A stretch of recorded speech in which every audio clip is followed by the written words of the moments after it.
Bharatiya Janata party के राष्ट्रीय अध्यक्ष और भारत सरकार में केंद्रीय मंत्री आदरणीय जगत प्रकाश नड्डा जी का पिछले कल बिलासपुर का दौरा ऐतिहासिक रहा है। इस दौरान जहां भारतीय जनता पार्टी के जिला भर के कार्यकर्ताओं ने उनका स्वागत सत्कार किया, अभिनंदन किया, वहीं उन्होंने इस दौरान एम्स हॉस्पिटल में जाकर एक महत्वपूर्ण बैठक की अध्यक्षता की और उस बैठक में जहां उन्होंने एम्स के स्तर को सुधारने के लिए उपयोगी निर्देश दिए, वहीं कुछ महत्वपूर्ण घोषणाएं भी की हैं, जिसके लिए हम उनका धन्यवाद करते हैं। उन्होंने घोषणा की है कि एम्स हॉस्पिटल में 29 नए सहायक प्रोफेसरों की पोस्ट क्रिएट कर दी गई हैं। उन्होंने बताया कि पैरामेडिकल स्टाफ की 98 पोस्टें स्वीकृत की गई हैं। निश्चित रूप से इससे एम्स के स्तर में सुधार होगा।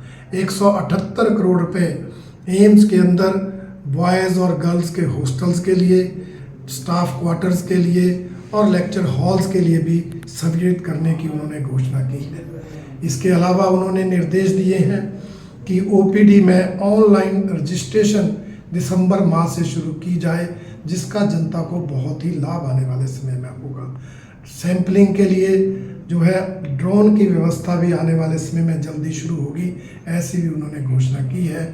और 538 किलोवाट का रूफ सोलर प्रोजेक्ट है, वो भी लगाने की उन्होंने घोषणा की। कुल मिलाकर एम्स का दर्जा आगे बढ़े, स्तर ऊंचा हो, उसके लिए उन्होंने उपयोगी घोषणाएं की हैं, जिसके लिए हम उनका धन्यवाद करते हैं। मैं ये जरूर आज कहना चाहता हूँ कि बिलासपुर के विकास में नड्डा जी का योगदान आम आदमी जानता है कि कैसे उन्होंने यहाँ विधायक रहते गांव-गांव में सड़कों, पीने के पानी की स्कीमों के काम किए हैं और केंद्र में जाकर एम्स स्तर का हॉस्पिटल लाए, हमारा हाइड्रो पावर इंजीनियरिंग कॉलेज दिया, आज 4 लेन यहाँ आया है, रेलवे लाइन यहाँ आ रही है। परंतु कांग्रेस पार्टी के कुछ नेता, विशेषकर पूर्व विधायक, उन पर आज जो बयानबाजी कर रहे हैं, मैं उसकी कड़ी निंदा करता हूँ। कि मैं उनसे कहना चाहूँगा कि वो कम से कम अपना कद देकर बयान करें। नड्डा जी जो राज्यसभा में सदन के नेता हैं, जो 2 विभागों के केंद्र सरकार में मंत्री हैं, दुनिया की सबसे बड़ी पार्टी के राष्ट्रीय अध्यक्ष हैं, उनके बारे में बयान देना उनको शोभा नहीं देता। वो सस्ती लोकप्रियता हासिल करने का प्रयास जरूर कर रहे होंगे, परंतु ऐसी निम्न स्तरीय निराधार बयानबाजी करके वो जनता के बीच हास्य का पात्र बन रहे हैं। मैं उनसे ये कहना चाहूँगा, वो दूसरों के बारे में बोलने की बजाय अगर बिलासपुर के विकास में सहयोगी बनना चाहते हैं, तो जो बनुपली बरमाणा रेलवे लाइन प्रोजेक्ट के लिए 1350 करोड़ रुपए की देनदारी प्रदेश सरकार की है, वो प्रदेश सरकार से दिलाएं। मैं उनसे कहना चाहूँगा कि वो अगर कुछ पॉजिटिव कंट्रीब्यूट करना चाहते हैं, तो प्रदेश सरकार जो लगातार टैक्स लगा रही है, उस पर सरकार का ध्यान आकर्षित करें कि वो ऐसे टैक्स ना लगाएं जिनसे जनता पर बोझ पड़ रहा है। पानी पर टैक्स, बिजली पर टैक्स, शराब पर टैक्स, डीजल पर टैक्स, कोई चीज़ ऐसी छोड़ी नहीं है।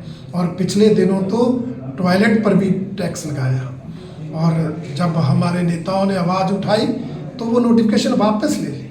और मुख्यमंत्री ने जो कल बयानबाजी की है कि हमने कोई नोटिफिकेशन नहीं की, भारतीय जनता पार्टी के नेता झूठ बोलते हैं।